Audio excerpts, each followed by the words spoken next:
السلام علیکم، میں ہوں زاہد جان اور آپ دیکھ رہے ہیں میرا فیس بک اور یوٹیوب چینل۔ آج میں آپ لوگوں کے ساتھ کچھ سیاسی موضوع پہ بھی بات کریں گے۔ ایک آج کے اس ولاگ میں عمران خان صاحب کے لیے میری ذہن میں ایک بات آئی، ایک نصیحت بھی جو ہے نا اس کے لیے کرنا چاہتا ہوں، اس کو ایک نصیحت بھی کرنا چاہتا ہوں، تو اس پہ بھی بات کریں گے۔ تھوڑا سا سیاست IMF سے جو ہم لون لے رہے ہیں، یہ تو بہت پہلے سے جو ہے نا چلتا آ رہا ہے، لیکن بہت سارے لوگوں نے اس پہ تذکرے کیے ہے، اس پہ جو ہے نا پروگرام کیے ہے، بہت سے ماہرین نے، قانون دانوں نے، لیکن میں بھی اپنا تھوڑا سا تاثرات جو ہے نا آپ لوگوں کے ساتھ شیئر کر لوں گا۔ ویڈیو کو زیادہ سے زیادہ لوگوں کے ساتھ، اگر میری باتیں آپ لوگوں کو پسند آ جائے تب ویڈیو کو زیادہ سے زیادہ لوگوں کے ساتھ شیئر کرنا نہ بھولیے گا۔ اچھا، تو آ جاتے ہیں۔ پہلے تو عمران خان صاحب کے بارے میں تو بعد میں بات کر لیں گے، وہ ابھی تھوڑا سا IMF کے بارے میں بات کر لیں گے، اور جو مشکل حالات جو ہے نا ابھی چل رہے ہیں موجودہ پاکستان میں، جو موجودہ حالات چل رہے ہیں کئی سالوں سے، تقریباً یہ 20 25 30 سالوں سے جو حالات چل کے آ رہے ہیں، اس پہ تھوڑا سا تذکرہ کر لیں گے۔ تو پہلے تو یہ گورنمنٹ ہمیں سمجھا دے کہ IMF سے آپ لوگ جو لون لے رہے ہو، پہلے جو لیتے رہے ہو، ابھی جو لے رہے ہو، یہ کہاں پہ ہماری اوپر خرچ ہو رہا ہے؟ ہم تو مزید عوام تو روز ہر روز کے روز جو ہے نا دلدل میں پھنس رہے ہیں، وہ اس کی کاروبار ٹف ہو رہے ہیں، ان لوگوں پہ جو ہے نا ان لوگوں کے لیے کھانے پینے کی اشیاء روز بروز مہنگی ہوتی جا رہی ہے۔ ان لوگوں کی سے تو آپ جینے کی ساری جو آسائشیں ہیں، جو سہولیات ہیں، وہ لے رہے ہو، اس کو کہیں نہ کہیں انوالو کر دیتے، وہ جو ہے نا ان لوگوں کو آپ نے عوام اس طرح ہو گئی ہے، ڈپریشن ہو گئی ہے کہ وہ تو ہم ہی سوچ سکتے ہیں۔ آپ لوگ جو AC میں بیٹھ کے آپ لوگ بڑی بڑی گاڑیوں میں گھوم کے، بنگلوں میں نوکر چاکر، آپ لوگوں تو اس کا کوئی پتہ نہیں ہے، وہ ہمیں پتہ ہے، لیکن اگر آپ ایک دن کے لیے بھی اپنے محلات سے نکل کے عوام کے بیچ میں رہنے کی کوشش کرو گے، تو جس طرح مریم نواز ایک پودا لگا رہی تھی، آج جو سوشل میڈیا کی زینت بن رہے ہیں کہ بہت زیادہ اس پہ چرچے ہو رہے ہیں، کہ ایک پودے کے لیے اس کے آگے کارپیٹ بچھایا گیا ہے۔ یہ ہمارا ملک ہے، ادھر ہمارے IMF کے پیسے خرچ ہو رہے ہیں، اس کی سوٹ پہ، اس کی جوتوں پہ، اس کے میک اپ پہ، اس کے ایکسٹرا ایکسٹرا بہت ساری چیزوں پہ، نام نہیں لینا چاہوں گا، صحیح ہو گیا۔ تو یہ کا انصاف ہے؟ IMF سے آپ لوگ اس لیے پیسے لے رہے ہو، اتنے میڈیا والے اس کے آگے پیچھے گھوم رہے کہ ایسا لگتا ہے کئی انگلش فلم بن رہی ہے۔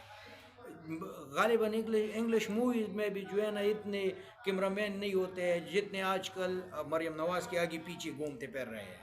یہ تو ہماری سیاستدان ہے، اللہ کا خوف کرو اور تھوڑی سے ہوش کے نہ ہون لو۔ یہ عوام کچھ بیوقوف نہیں ہے، اتنا بیوقوف تو بنایا ہوا ہے آپ لوگوں نے، لیکن اتنا بیوقوف نہ بناؤ، اور یہ جو ہے نا اتنا بیوقوف نہ سمجھو۔ ان لوگوں کو سب چیزوں کا، آپ لوگوں کے سارے ہتھ کنڈوں کا پتہ ہے۔ دوسری بات یہ ہے کہ یہ تو IMF کی بات کہ آپ اپنی آسائشوں کے لیے لے رہے ہو، اپنی جو ہے نا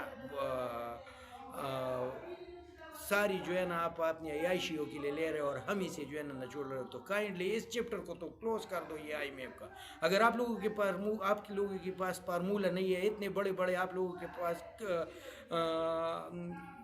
جو ہے نا تجزیہ نگار، اتنے آپ لوگوں کے پاس معیشت والے بڑے بیٹھے ہوئے، اگر آپ لوگوں کو سمجھ نہیں آ رہے تو میں حاضر ہوں، میں یہ فریضہ سر انجام دینے کے لیے حاضر ہوں کہ آپ لوگوں کو سمجھا سکوں، اس حکومت کو، سارے جو جتنے بھی ہمارے وزیر اعظم رہ چکے ہیں، جو ابھی ریسنٹلی PDM2 کی بنی ہوئی ہے، کہ میں اس کو سمجھا سکوں کہ اس دلدل سے ہم نے کیسے نکلنا ہے۔ کم سے کم میرے ذہن میں تو ہے، ہزاروں نہیں، کروڑوں لوگوں کے ذہن میں ہے اس کے فارمولے، لیکن آپ لوگوں نے اس پہ نہیں چلنے۔ آپ لوگوں نے تو ادھر سے IMF سے لینا ہے، اپنی عیاشیاں کرنی ہے، اور ہم سے سود سمیت ٹیکسوں میں جو ہے نا آئل میں اضافہ، آئل کی قیمتوں میں، گیس کی قیمتوں میں، آٹے کی قیمتوں میں، تیل گھی دال چنا ہر چیز کی قیمتوں میں اضافہ کر کے ہم پہ بوجھ ڈال کے، ہم سے زندگی، ہم کو خودکشی کے قریب لا کے آپ لوگوں نے وہ پیسہ ہم سے نچوڑنا ہے، اور اپنی عیاشی آپ لوگوں نے کرنی ہے۔ ایک بات تو یہ ہو گئی۔ دوسرا یہ تو عوام کی اور IMF کی جو ہے نا، عوام کو آپ لوگ یہی دے رہے ہو، دکھ رسوائی اور ذلت کے علاوہ آج پاکستان کے عوام ذلت والی زندگی گزار رہے ہیں۔ دوسرا، میں عمران خان صاحب کے بارے میں نے پروگرام کی شروع میں کہا تھا کہ اس کو ایک نصیحت کرنی ہے، تو عمران خان صاحب، میرا آپ کو ایک اجزانہ اور سمجھ لو آپ کے لیے فائدہ مند ہوگا، لیکن آپ یہ کرو گے نہیں۔ مجھے پتہ ہے آپ ایسے بندے نہیں ہو، میرے شاید پہنچ جائے میری یہ بات آپ تک پہنچ بھی جائے، آپ اس پہ عمل نہیں کرو گے۔ بہرحال میرے دل کی جو تاثرات ہے، میں وہ جو مشورہ ہے دل میں آپ کے لیے وہ کہنا چاہتا ہوں۔ آپ آئے، آپ کی 2018 میں حکومت آ گئی، 75 سالوں میں پاکستان کو بنے 75 سال ہوئے تھے تقریباً۔ اسلام، لا الہ الا اللہ محمد رسول اللہ کے نام پہ یہ ملک آزاد ہوا تھا۔ میری بچپن سے لے کے ابھی تک اور بڑوں سے بھی سنتے آ رہا ہوں کہ ایک مرد مجاہد آیا، ہمیں نیشنل اور انٹرنیشنل فورم پہ ہر جگہ پہ، اقوام متحدہ میں، اپنے نیشنل اسمبلیوں میں، مدینہ کی ریاست، اسلام کی باتیں، نبی کی باتیں، ایاک نعبد و ایاک نستعین، سیرت النبی کی باتیں، یہ سارے ہم کو ملتی تھی۔ احسان نظام تعلیم، بہت ساری باتیں تھی جو ہمیں سننے کو مل رہی تھی۔ طارق جمیل صاحب کی ایک بات یاد آ رہی تھی کہ اس نے کہا تھا کہ یہ نہ دیکھو یہ ایسی باتیں نہ کرو میرے اوپر۔ اگر کوئی بندہ تو آیا کہ اس نے مدینے کی ریاست کی بات تو کی، 75 سالوں میں کوئی ایسا لیڈر آیا جس نے کی، نہیں چل سکے ہم اس پہ، وہ الگ بات ہے، نہیں جا سکا وہ الگ بات ہے، لیکن بات تو کی کم سے کم۔ کوئی ایسا لیڈر آیا ہے آج تک 75 سالوں میں جس نے اسلام کی اسلاموفوبیا کی، اقوام متحدہ میں اسلام کے بارے میں، حضرت محمد صلی اللہ علیہ وآلہ وسلم کی شان میں گستاخی کرنے والوں کے بارے میں جو ہے نا جو باتیں کی، اس نے کسی سے چھپی نہیں ہے، سب کو پتہ ہے ان باتوں کا۔ میں زیادہ ڈیٹیل میں جانا چاہتا نہیں ہوں، لیکن عمران خان صاحب چھوڑ دو ان چیزوں کو، آپ اس نظام میں فٹ نہیں ہوتے ہو۔ یا سب چور ہے، یا سب غدار ہے، یا سب عوام کے غدار ہے، عوام کے مجرم ہے۔ آپ عوام کی بلائی چاہتے ہو، آپ کو ہم نے کدھر لا کے کھڑا کیا؟ آپ آزاد ریاست چاہتے تھے، آپ آزاد ہر جا پالیسی چاہتے تھے، آپ آزاد عوام کی بالادستی چاہتے تھے، آپ عوام کی طاقت بننا چاہتے تھے۔ ہم نے آپ کو کہاں لا کے کھڑا کر دیا؟ دیکھ لیا ہماری بازوؤں کا دم، ہم نے آپ کو سلاحوں کی پیچھے دھکیل دیا۔ یہی آپ کی صحیح جگہ ہے، جہاں پہ نیوکلیئر پاور بنانے والے جیسے محسن، ڈاکٹر عبدالقدیر خان کی لیے کوئی جگہ نہیں، اس کے لیے رسوائی ہے۔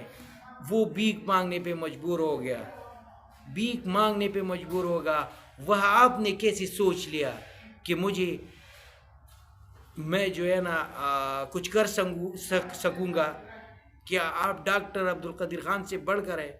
نہیں، اس نے نیوکلیئر پاور ہمیں بنا دیا۔ قائد اعظم کو دیکھ لو، قائد اعظم نے ہمیں ایک آزاد ملک دی، اس نے بھی بات کی، اس کے ساتھ کیا ہوا؟ تو یہ ساری بہت ساری مثالیں ہیں، لیکن میری آپ کو یہی نصیحت ہے کہ آپ لوٹ جاؤ اپنی زندگی میں، واپس لوٹ جاؤ۔ ادھر آپ کی کوئی جگہ نہیں، ادھر پاکستان میں، پاکستان کی سرزمین پر آپ کے لیے آپ کی جو جذبات ہے اس کی کوئی قدر نہیں، آپ کی جو تاثرات ہے، آپ غلامی نامنظور کی باتیں کرتے ہو، یہ ہمیں جو ہے نا پسند نہیں ہے، ہم نے غلامی رہنا ہے۔ جس طرح شہباز شریف نے کہا تھا، شہباز شریف کی بات جو کہ اس نے جو کہی تھی کہ ہم کیا کریں، میں بھیک مانگنے تو نہیں آیا ہوں، لیکن ہم بھیک مانگنے والے لوگ ہیں، آپ ہم میں کہاں سے جو ہے نا غیرت جاگنے کی کوشش کر رہے ہو؟ ہم میں غیرت نہیں آنے والی ہے۔ ہمارے اقتدار پہ ایسے لوگ بیٹھے، ایسے سام بیٹھے ہوئے ہیں کہ جہاں پہ آپ فٹ نہیں ہوتے ہو۔ تو میرا آپ کو یہی مشورہ ہے دل سے آپ کو چاہتا ہوں، اس لیے یہی آپ کو مشورہ ہے کہ آپ اس نظام میں نہیں فٹ ہو رہے ہو، لیکن مجھے پتہ ہے کہ آپ نے یہ نہیں کرنا ہے. ہمیں پتہ ہے کہ آپ ایک ملنگ درویش، باعزت، باوقار، دلیر، مرد مجاہد، ہیرو بندے ہو. آپ پھر سے اٹھ کھڑے ہوں گے انشاءاللہ. ایک بار پھر آپ ہماری بیچ ہو اور ہم آپ کی سپاہی ہیں. ہم پھر آپ کے شانہ بشانہ کھڑے ہوں گے. آپ آگے ہوں گے، ہم تمہارے پیچھے ہوں گے. ہمیں پتہ ہے یہ ایک مشورہ تھا، دل میں آ گئی بات. میں نے کہا کہ میڈیا کے تھرو جو ہے نا لوگوں تک پہنچا سکوں، لیکن ہمیں پتہ ہے کہ آپ اتنے بزدل، آپ اتنے بے غیرت، آپ اتنے کمینے نہیں ہو ان لوگوں کی طرح کہ کہو کہ ہم تو نہیں کر سکتے. ہمیں پتہ ہے کہ جو بندہ یہودیوں کے، عیسائیوں کے اور غیر دینوں کی سرزمین پہ اقوام متحدہ میں کھڑے ہو کے یہ کہہ سکتا ہے کہ ہم نبی کریم صلی اللہ علیہ وآلہ وسلم کی شان میں گستاخی برداشت نہیں کر سکتے، تو الحمدللہ ہمیں آپ پہ فخر ہے. اس ایک بات پہ ساری چیزیں چھوڑ دو، لیکن اس ایک بات پہ ہمارے سر بھی اگر آپ کے اوپر قربان ہو جائے تو کم، کیونکہ آپ نے نبی کریم سے جہاں تک ہم نہیں پہنچ سکتے وہ آپ نے ہمارے پیارے حضرت محمد صلی اللہ علیہ وآلہ وسلم کی گستاخی کرنے کی بارے میں جو ہے نا بات اٹھائی کہ گستاخی ہم قبول نہیں کر سکتے. کتنا درد ہوتا ہے ہمارے دلوں میں، وہاں تک ہم نہیں پہنچ سکتے. آپ ہماری آواز بن کے وہاں پہنچے اور آپ گونجے، آپ اس طرح برسے کہ اس کی سزا تجھے آج، اس کی یہی جو صلہ ملنا تھا آپ کو، آپ آج صلاحوں کے پیچھے کاٹ رہے ہو. آپ آزاد خارجہ پالیسی کی بات کر رہے ہو، آپ عوام کو اس دلدل سے نکالنا چاہتے ہو. یہی آپ کی سزا ہے. انشاءاللہ ہمارا لیڈر ایک بار پھر نکلے گا، ہم سپاہی ہے اس کے ساتھ کھڑے رہیں گے. بس یہی تھی دل میں کچھ باتیں، اور بھی کہنے کو بہت کچھ ہے. انشاءاللہ اگلی ولاگ میں پھر ملاقات ہوگی. آپ لوگوں کا خادم اور ایک لونڈا لپاڑا ہی صحیح لیکن عمران خان کا جیالہ. والسلام.